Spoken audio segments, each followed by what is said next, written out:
এক পতিতা মহিলা পতিতা বিক্রি করেন সমুদ্রের কিনারে কিনারে।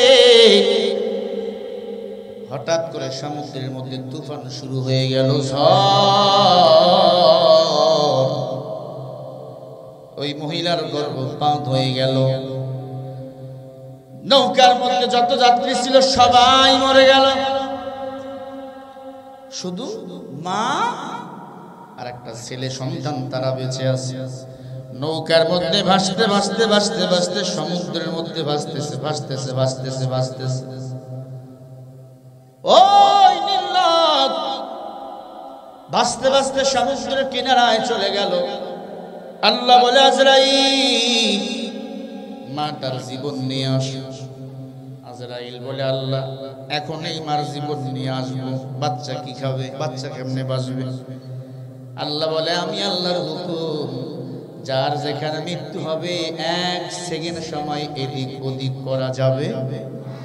ইযা জাআ আজালুহুম লা ইস্তাগফিরুনা সাআতাও ওয়া লা ইস্তাকদিমুন।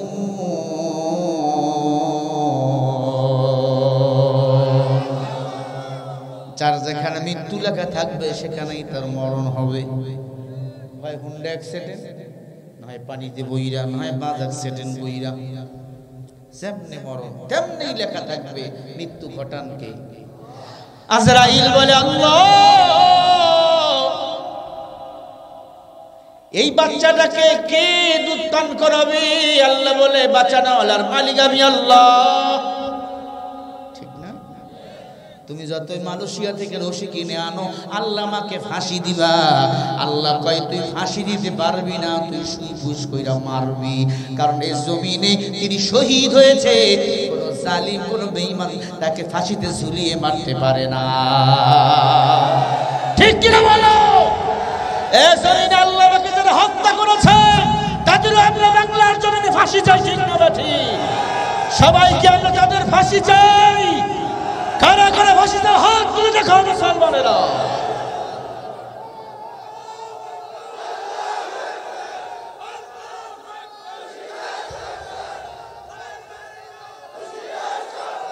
আর একটু আস্তে আস্তে, তুই বলিস না।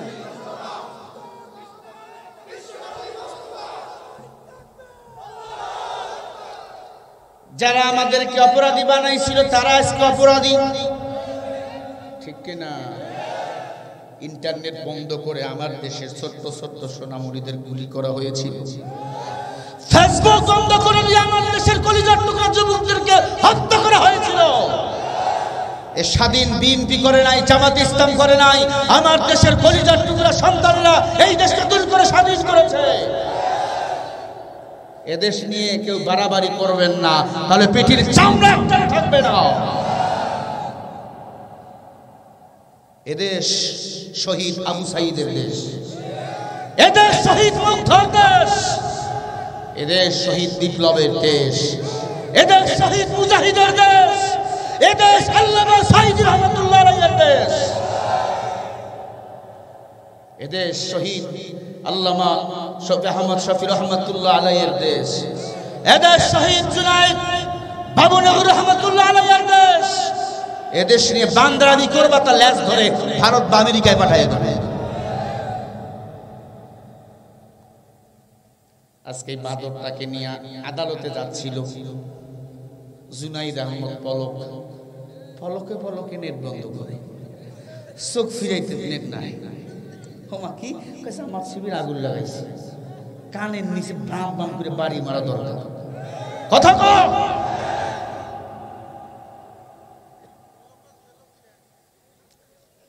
আবার এগো দেশ পার করায় দেয়। আমগো দেশের কিছু জাতি ভাই সাবধান, বম্বু ফাটাই লইবে মুসলমানেরা যদি ধরা পায় একবার পড়িস তোরা। এই বুড়ি মারি পড় পাহারা দিবি কি? একটা সৈরাসের জন্য ফালাই দেনা পারে।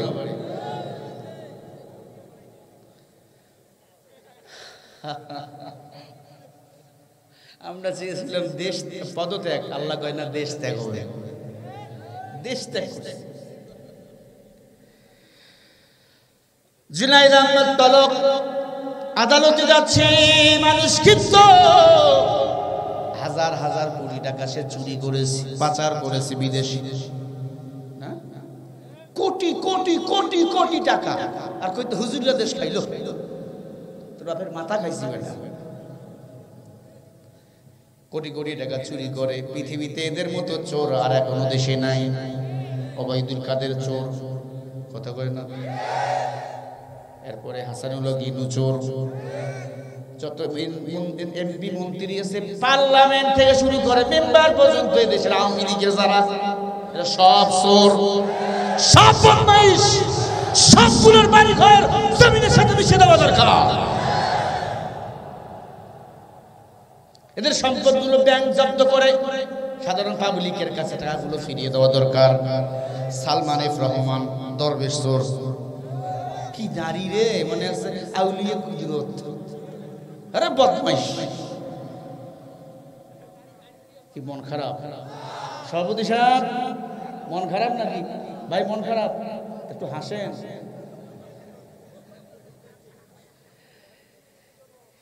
এই জামানার মানুষগুলোর মানুষ নাহি বলে,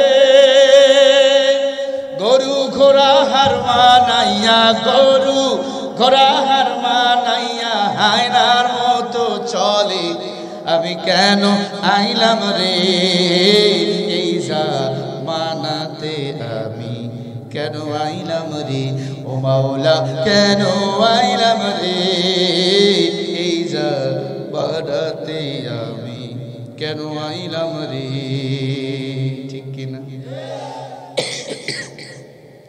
দেখলে ওদের চলা ফিরা মাথায় আমার ঘরে, মা বোনেদের দিল ওরা ঘরের বাইরে ছেড়ে। আমি কেন আইলাম রে এই জামানাতে, আমি কেন আইলাম রে। ওদের সাথে আছে যারা বুদ্ধিজীবীর দলে, আছে নাই? বুদ্ধিজীবী চেনেন? সাদে মান নাই বাম পারলো। 12টার পরে, রাত 12টার পরে এগুলো দেখা যায় টেলিভিশনের পর্দায়, খালি বুদ্ধি দিয়ে কথা কয়। শাহরিয়ার কবির মুরগি চোর, এ নাকি বুদ্ধিজীবী। টপ লেভেলের রাজাকার ছিল। যুদ্ধের সময় পাকিস্তানি ক্যাম্পে মুরগি সাপ্লাই দিত, এজন্য ওর নাম মুরগি চোর। কথা কি বুঝতে পারতেছেন আপনারা? ভাইরা আমার, বলতেছিলাম জুনাইদ আহমদ পলককে, দীপুমণিকে আদালতে নিয়ে যায়। আন্তর্জাতিক অপরাধ ট্রাইব্যুনাল মানা হয়েছে বাংলাদেশে, নতুন একটা আদালত চত্বর। এখানে সব হত্যাকারী খুনিদের বিচার হবে। যারা আমার ভাইদের গুলি করেছে, যারা আমার ভাইদের পঙ্গু করেছে, এখানে তাদের বিচার হবে।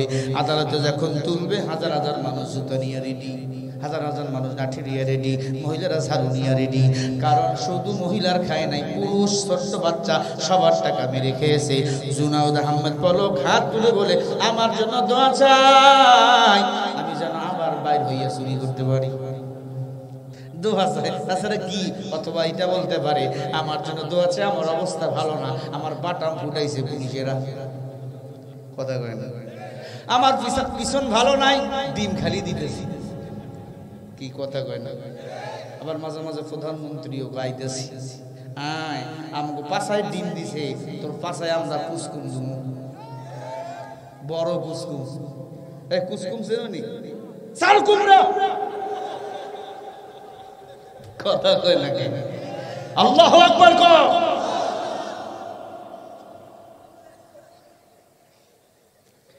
ভাড়া আমার জুনাইদ আহমদ পলক হাত তুলে মাপ চায়। ওরা আসলে মাপ চায় না, দোয়া চায় না, হিন্দুর মতন শান্তি করে আল্লাহ ভালো জানে। এমনি তো হিন্দু নাকি? ও মুসলমানেরা, আমরা ভালো করে জানি, আমরা ক্ষমা করতে শিখেছি, তবে ক্ষমা করার আগে এ জমিনে বিচার তোমাদের হবে। তার বাড়ি কিন্তু সিংড়া থানা। সেদিন আমি সিংড়া থানায় একই কথা বলেছি। তারা বলেছিল, হুজুর আগে জুতার বাড়ি খাওয়া তার দরকার, তারপরে বিচার হবে। এই জমিনে কোনো আলেম বিদ্বেষীদের বেঁচে থাকতে দেওয়া হবে না, কারণ এদেশটাকে জঙ্গি বানাইছে এরা, এদেশে রাজাকার বানিয়েছে এরা, ছোট ছোট বাচ্চাদেরকে মৌলবাদী বানিয়েছিল এরা। এদের যদি বিচার হয়, এরপরে যারা ক্ষমতা আসবে আমার দেশে ইসলাম নিয়ে আর কেউ কটূক্তি করবে না। ঠিক কিনা বলো? আমরা কি এদের বিচার চাই? কারা কারা চাই হাত তুলে দেখাও মুসলমান।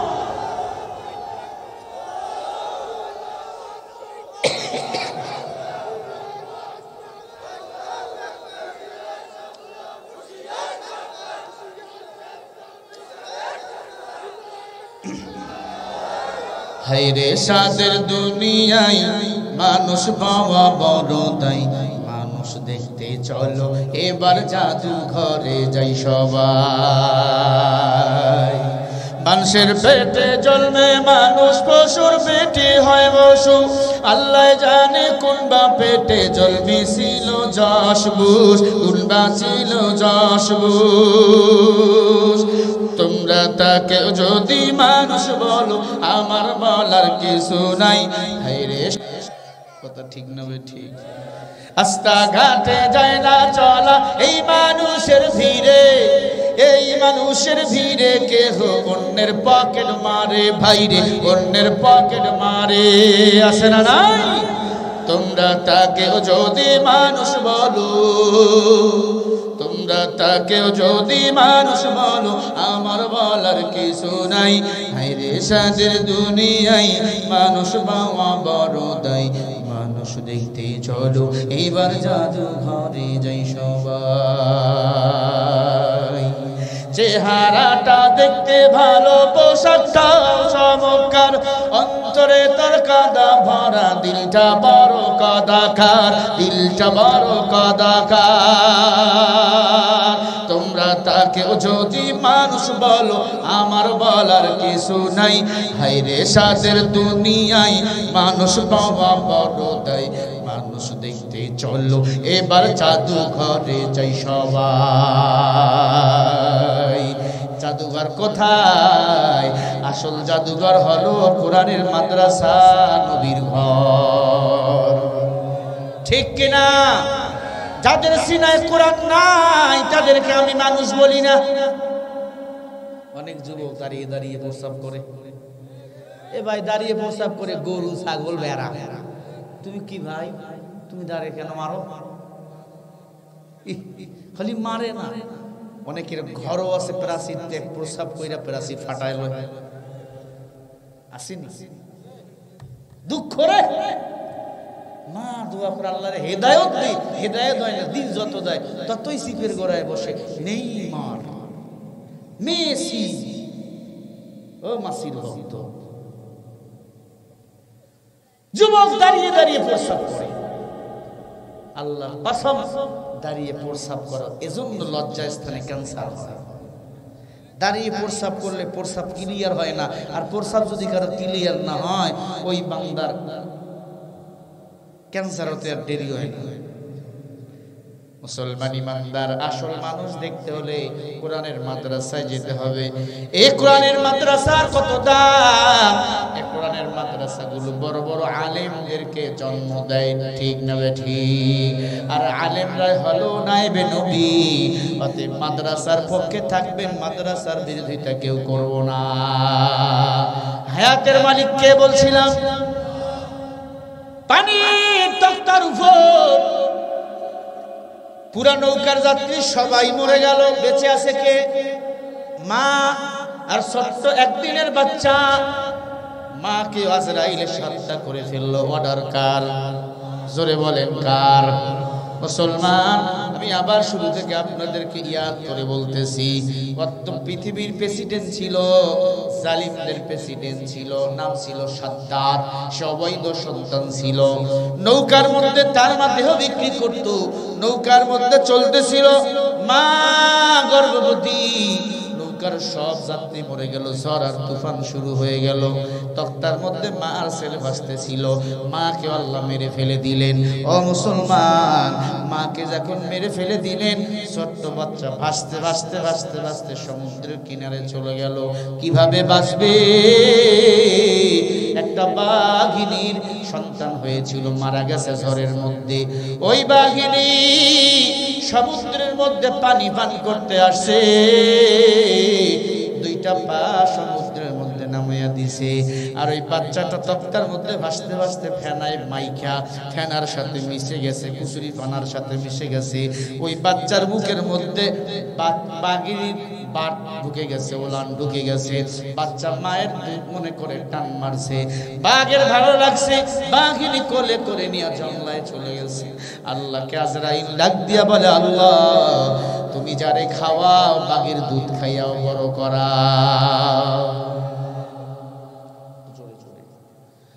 ভাইরা আমার, বাঘের দুধ খাইয়া বড় হয়ে গেল। নাম হলো সাদ্দাত। কি নাম? জোরে বলেন। কত বড় গাদ্দার! আল্লাহর জান্নাত যাবে না, নিজেই জান্নাত বানায়। এলাকার মানুষের স্বর্ণগুলো কেড়ে কেড়ে কেড়ে কেড়ে কেড়ে কেড়ে নিয়ে আসে হাসিনার মতো। জোর করে জমি দখল করে, জোর করে মারে, জোর করে ভোট দেয় যাওয়ার আগে। অনেক মরা মানুষ সে দুই বেলা ভোট দিয়ে গেছে, মারা গেছে, ও এসে ভোট দিয়ে গেছে। হ্যাঁ, 14 সালে একবার, 18 সালে একবার, আর 24 সালে হয়ে গেল। মারা গেছে, ও ভোট দিয়ে গেছে। চাচা আসছে ভোট দিতে, চাচা তোমার ভোট হয়ে গেছে।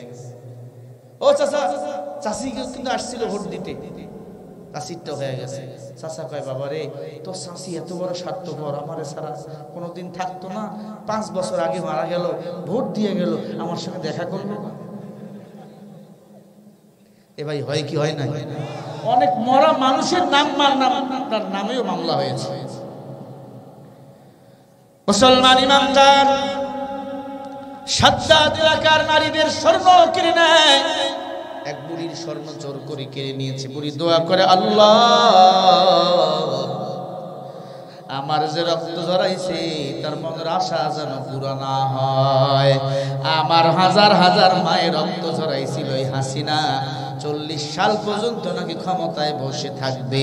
কোন মায়ের চোখের পানির বিনিময় হয়তো দোয়া কবুল হয়েছে, এজন্য বান্দি 24 সালে ভারতে বালাইছে। সাদ্দাদের মরণ হয়ে গেল, জান্নাত বানাইছে, জান্নাতে ঢুকবে। আজরাইল এসে হাজির, কে তুমি? বলে আনা মালাইকা, আমি জান্নাত বানাইছি, ঢুকবো। জান্নাত তোর জন্য নয়, জান্নাত হলো মুমিন বান্দার জন্য। বলেন সুবহানাল্লাহ। সাদ্দাত পরে রইল, সাদ্দাতের দুনিয়ার জান্নাত পরে রইল। আসলে জান্নাত জমিনের উপরে না, জান্নাত হলো আল্লাহর সাত আসমানের আরো উপরে। সুবহানাল্লাহ। বলে, কোথা থেকে এসেছো মানুষ, কোথা যেতে হবে, কে আনিল কে খেলিল খেলা হবে। শোন হাফিজ বাতু গুয়া নমিমা, আগার মানা সবই মানা নমিমা। দীপ্তে কণ্ঠে শরীফুল ইসলাম বলে, ভুল বুঝিস না তুই কখনো, এক রাতে নিভে যাবে তোর জীবনের সব স্বপ্ন। কোথা থেকে এসেছ মানুষ, কোথা যেতে হবে, কে আনিল কে খেলিল খেলা হবে। ও আল্লাহর বান্দারা, ও যুবক, আল্লাহ পাক রব্বুল আলামিন বলে, ইল্লা মান তাবা ওয়া আমানা ওয়া আমিলা আমালান সালিহা ফাউলাইকা ইউবাদদিলুল্লাহু সাইয়্যাতিহিম হাসানা ওয়া কানাল্লাহু গফুরুর রহিমা।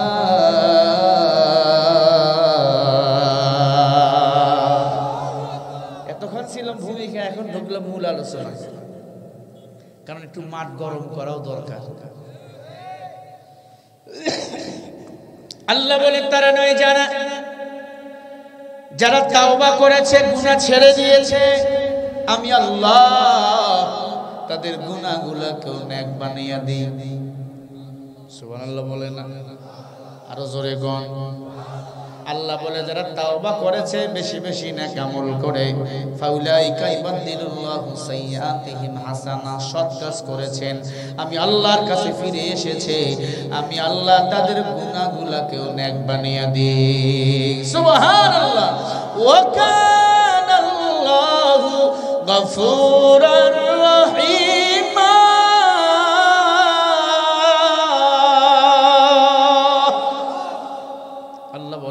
যারা গুনাহ থেকে ফিরে এসে বেশি বেশি নেক আমল করে, আমি আল্লাহ, আমি রহমান নামের ওসিলা করে, গফুর নামের ওসিলা করে, আমি আল্লাহ তাদের ক্ষমা করে দেই। বলেন মারহাবা। ও মুসলমান ইমানদার, অদ্য পৃথিবীর প্রেসিডেন্ট উমর রাতের বেলা ঘরের মধ্যে তাহাজ্জুদ পড়ে, ফজরের নামাজ শেষ হয়ে গেছে, হঠাৎ করে এক যুবক উমরের ঘরের দরজায় এসে কান্না করে, আমিরুল মুমিনিন উমর, আমি বড় পাপী, আমি বড় পাপ করেছি, আমি এই পাপের কথা কাউরে বলতে পারি না। অদ্য পৃথিবীর প্রেসিডেন্ট উমর ডাক দিয়ে বলে, যুবক, ও যুবক, তুমি কি পাপ করেছো একটু বলো রে যুবক। যুবক ডাক দিয়ে বলে, ও পয়গম্বরের সাহাবী উমর, আমি এমন পাপ করেছি, পাপের কথা শুনলে আপনি আমাকে দুনিয়া থেকে বিদায় করে দিবেন। কি পাপ করেছো বলো? বলে, এই মক্কা মদিনায় যত মানুষ মরে যায় তাদের কবর খুলে আমি তাদের কাপনের কাপড়গুলো খুলে বাজারে বিক্রি করি। উমর, এই পাপ দুনিয়ার ছোট মোটো পাপ নয় রে উমর। শুধু তাই নয়, মদিনার এক সুন্দরী নারী মৃত্যুবরণ করেছে, ওই সুন্দরী নারীর কাপনের কাপড় চুরি করতে গিয়েছি, কবরের ভিতর নাইমা কাপনের কাপড় তার মুখ থেকে সরাইয়েছি। অমন সময় দেখি মেয়েটা সুন্দর, ওই লাশের সাথে আমি এই কাপন সর জেনা পর্যন্ত করেছি। জোরে বলেন। মুরব্বী বসেন, ভাইরা ভালো করে খেয়াল করেন কথা, মারাত্মক অপরাধ। উমর, আমি লাশের সাথে জেনা করেছি। উমর চোখের পানি ছেড়ে কাঁদতে, হায় হায়, একে তুমি কাপড় চুরি করেছো, আবার লাশের সাথে জেনা। আমি জানি না আমার আল্লাহ তোমাকে মাফ করবে কিনা, চলো আমার নবীর দরবারে চলো। আমার নবীর দরবারে চলে গেল। সাহাবা ডাক দিয়ে বলে, নবী গো, ও নবী, আমি পাপী, আপনার কাছে এসেছি, বলেন আল্লাহ কি আমারে ক্ষমা করবে? আপনি নবী দোয়া করে আল্লাহ যেন আমারে ক্ষমা করে দেয়। আল্লাহর নবী ডাক দিয়ে বলে, সাহাবা বলো কি পাপ করেছো? বলে, নবী, যত মানুষ মক্কা মদিনায় মারা যায়, আমি যাদের মৃত্যুর খবর পাই তাদের কাপনের কাপড় চুরি করে বাজারে আমি বিক্রি করি। এক কথায় আমার পরিচয়, আমি বললাম কাপন চোর। কি চোর? জোরে কোন? মৃত্যু ব্যক্তির লাশের কাপড় চুরি করে। ও নবী, বলেন আল্লাহ কি আমারে ক্ষমা করবে? আল্লাহর নবী কোনো কথা কয় না। আর কিছু বলবা? বলে, হা। বলে, মদিনার এক বাদশার মেয়ে সুন্দরী, মেয়েটা বড় বুদ্ধিমতী সুন্দরী মেয়ে। ও নবী আমার, ওই মেয়েটা মরে গেল, ওই মেয়েটার মৃত্যুর খবর পাইলাম, কবরে আমি গর্ত খনন করে ঢুকলাম।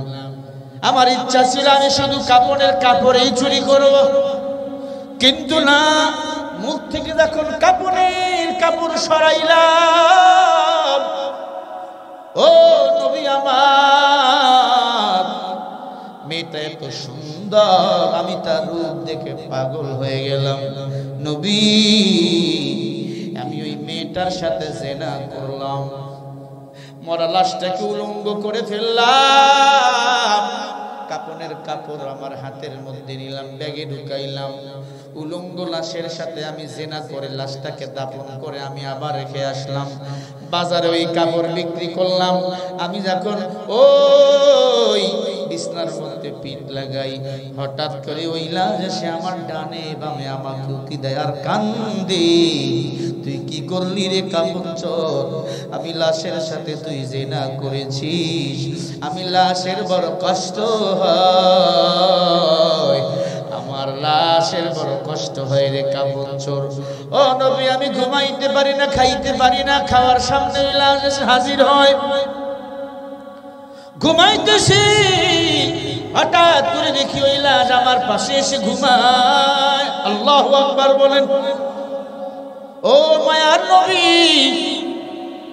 আমি বাজার করলে দেখি ওই লাশ আমার সাথে বাজার করে। নবী গো, আমি জানি আমি বড় পাপ করেছি রে নবী। ও নবী, এই পাপ থেকে আমি মুক্তি চাই। দুনিয়ায় যদি কেউ পাপ করে আর এই পাপ থেকে যদি বান্দা মাপ না পেয়ে মারা যায়, ওই শাস্তি তার ডাবল হয়।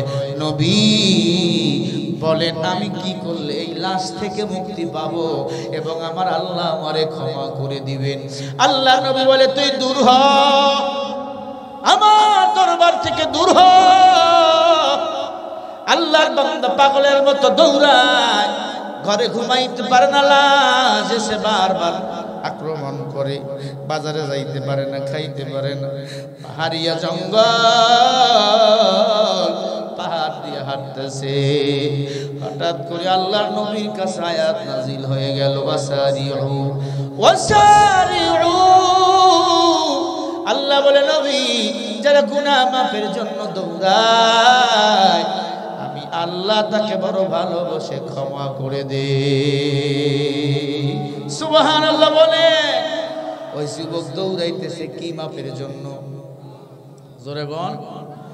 ইল্লা মান তাবা ওয়া আমিলা আমালান সালিহা ফাউলাইকা ইউবাদদিলুল্লাহু সাইয়্যাতিহিম হাসানাত ওয়া কানা আল্লাহু গফুরুর রহিমা।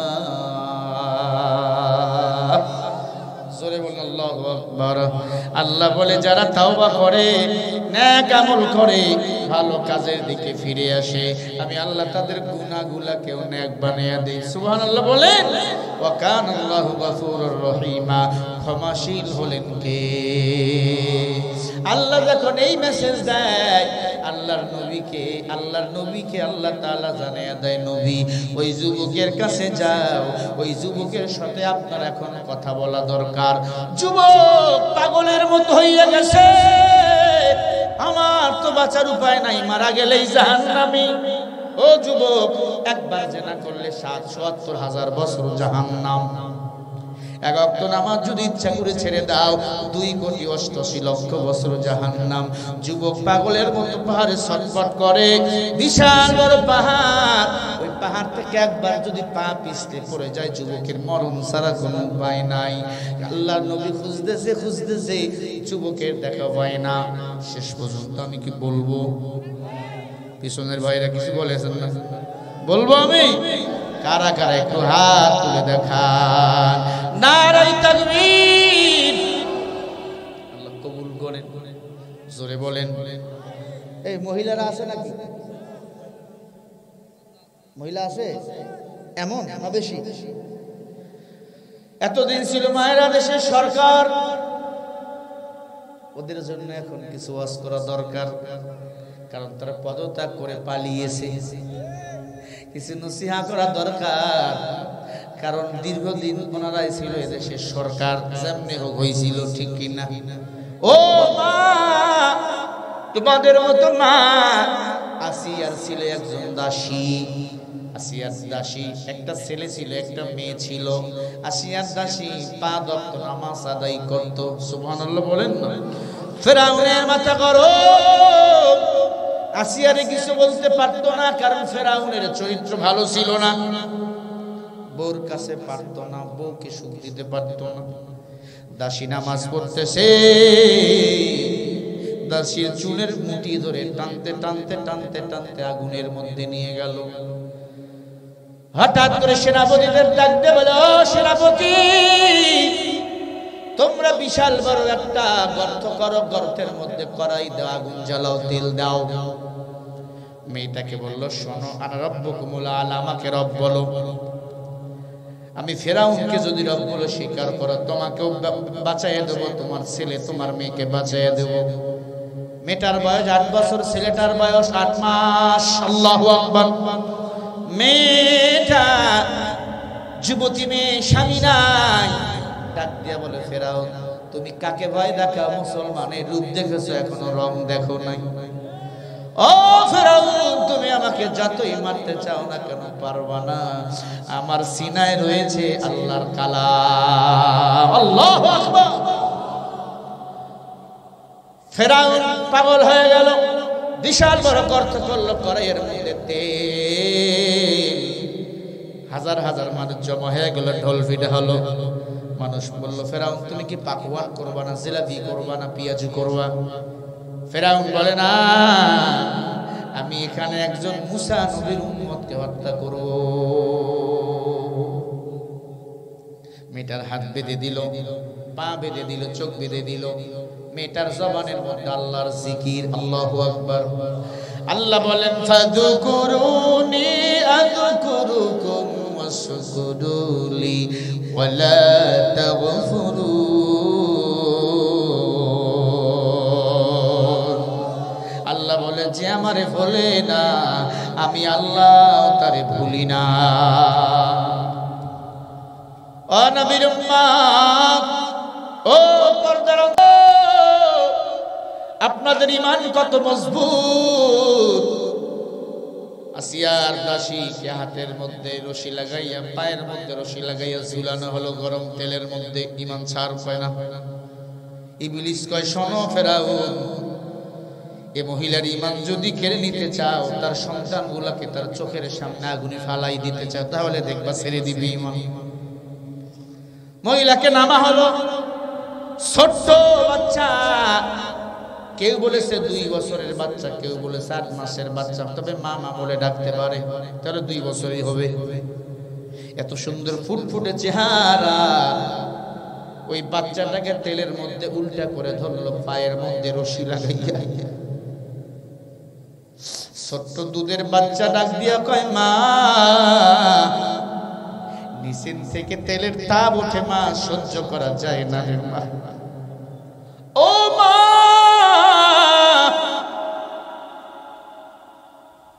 সহ্য করা যায় না।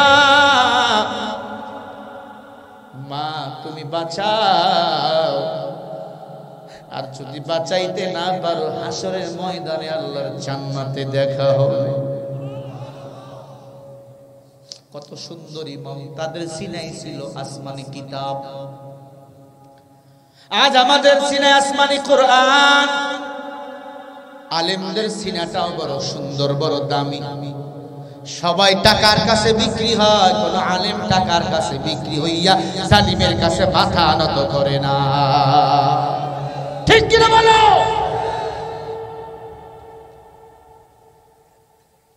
ভাইরা আমার,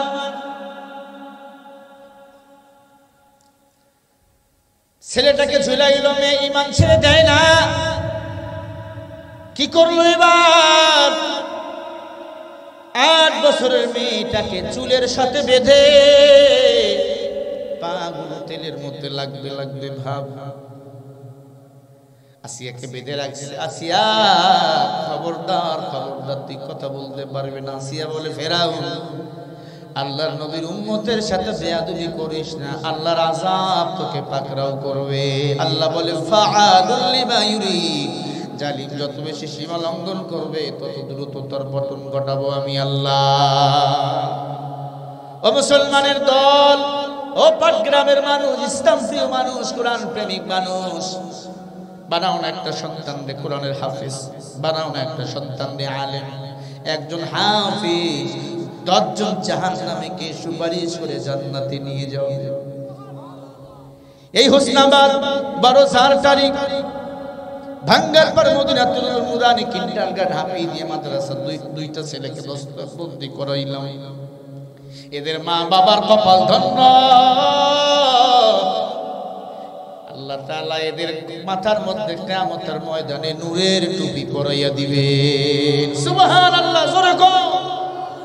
আল্লাহ বলবে, ওরে হাফেজের মা, ও আলেমের মা, আজকে তোদের কোনো হিসাব নাই, তোরা বিনা হিসাবে জান্নাতে যাও। বাবা গো, ও মা, একটা সন্তান রে মাদ্রাসায় দাও মা। আমি নিজেও মাদ্রাসা করেছি, এতিম গরিবদের ফ্রি খাওয়াই, আমি যা ইনকাম করি আমি আমার এই এতিমখানা মাদ্রাসা চালার চেষ্টা করি। এই এলাকার অনেক ছেলে এখন ওয়াজ করে বেড়ায়, আমার মাদ্রাসায় পড়েছি। অনেক ছেলে এবারও পাগড়ি পেয়ে চলে এসেছে পাটগ্রামের, এখন অনেক ছেলে আমার মাদ্রাসায় পড়ে। যেই ছেলেটা দ্বিতীয় বক্তার আগে বয়ান করেছে, সেটা প্রথম আমার মাদ্রাসা এখান থেকে গেছে। ছোট্ট মানুষ, বুঝতো না, এখন আলহামদুলিল্লাহ মিশকাতে পড়তেছে অন্য মাদ্রাসায়। সামনের বছর দাওরা দিলে আমার মতো বক্তা হয়ে যাবে, আপনাদের খেজমত করবে, বলেন আলহামদুলিল্লাহ। ভাইজান, সন্তানকে মাদ্রাসায় পড়াইলে টাকা পয়সা লাগে না, তবে মাদ্রাসায় সন্তান পড়লে আল্লাহর কসম ওদের রিজিক কখনো কমতি হয় না। বরং বিএ পাস কইরা ঘরে চাকরি নাই, হাফেজ আলেম যদি না হয়, কোরআন সহিহ যদি হয়, মুয়াজ্জিনের চাকরি করে খাইতে পারে। কথা কয় না কেন? ও মুসলমান ইমানদার, রমজানে হুজুরদের দাম কম না বেশি? হ্যাঁ, যেই মানুষটা ভিক্ষা করেও খায়, সেই মানুষটা হুজুর রমজান মাসে কমপক্ষে কুরমা পোলাও খাওয়ায়। আছে না অনেক মসজিদে তারাবি পড়ায়, একদিন করে সিরিয়াল, টিফিন বাটিতে খানা ধরে না। এই হুজুর একদিন আসছে, খাবার লাগা, মারহাবা বলেন। ওই কে খাওয়ায়? জোরে বলেন, কে খাওয়ায়? ওয়াল্লাহু খায়রুর রাযিকিন। রিজিকের মালিক কে? মুসলমান ইমানদার, বাচ্চাটারে ঝুলাইলো, মেয়েটারে ঝুলাইলো কার উপর? তেলের উপর, কড়াইয়ের উপর। বেঈমানরা কাঁদতেছে, ফেরাউন তুই এত খারাপ। ফেরাউন কয়, দেখ মহিলা কেমনে আমাকে আল্লাহ বলে ডাকে। তেলের মধ্যে দাউ দাউ করে আগুন জ্বলতেছে, ওইদিকে যুবক পাহাড়ের উপর হাঁটতেছে, কাঁদতেছে। এই দুটা ঘটনা কি শেষ পর্যন্ত আমি বলবো, আপনারা কি শুনবেন? কারা কারা শুনবেন? দুটি হাত তুলে দেখাও। নারায়ে তাকবীর।